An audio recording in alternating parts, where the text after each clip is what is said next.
ऐसे सबसे पहले एक चोर परमेश्वर की निंदा करता है, परमेश्वर को परखता है, वो परमेश्वर को जांचता है, वो परमेश्वर को बोलता है कि यदि तू मसीह है तो अपने को भी बचा और हमें भी बचा। उसके बाद हम दूसरे चोर को देखते हैं जो उसे डांट कर कहता है कि तू परमेश्वर से भी नहीं डरता, और वह कहता है कि हम लोग तो न्याय के अनुसार दंड पा रहे हैं क्योंकि हम लोगों ने गलती किया है, परंतु परमेश्वर ने तो आज तक कोई गलती नहीं किया है। उन्होंने हर किसी का भलाई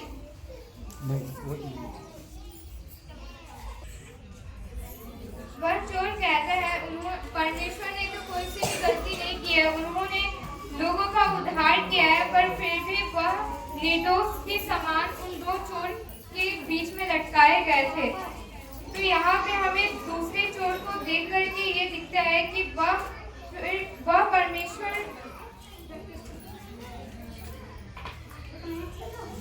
और हम तो न्याय अनुसार दंड पा रहे हैं क्योंकि हम अपने कामों को ठीक फल पा रहे हैं, पर इसने कोई अनुचित काम नहीं किया।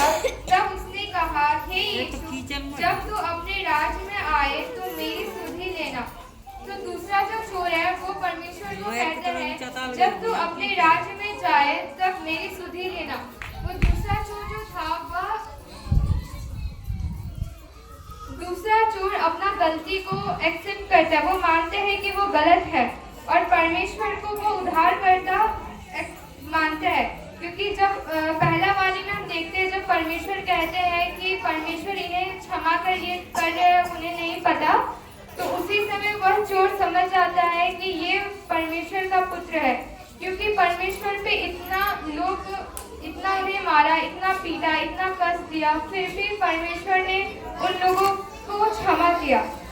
तो फिर यहाँ पे जैसे ही वह चोर परमेश्वर को बोलता है कि जब तू अपने राज्य में आए तो मेरी सुधि लेना, तो परमेश्वर उससे कहते हैं, मैं तुझसे सच कहता हूँ कि आज ही तुम्हारे स्वर्गलोक में होगा।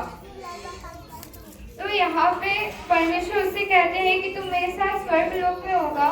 स्वर्गलोक में का मतलब स्वर्ग नहीं होता, क्योंकि स्वर्ग और स्वर्गलोक में बहुत ज्यादा अंतर होता है। स्वर्गलोक वह जगह है जहाँ पर कि जो पवित्र लोग मर जाते हैं तो वहाँ पे उनका आत्मा रहता है, और जो स्वर्ग है वो वहाँ पे परमेश्वर का वास होता है। तो इस पृथ्वी पे जितने भी लोग हैं जो मर जाते हैं वो पहले स्वर्ग लोक में जाते हैं।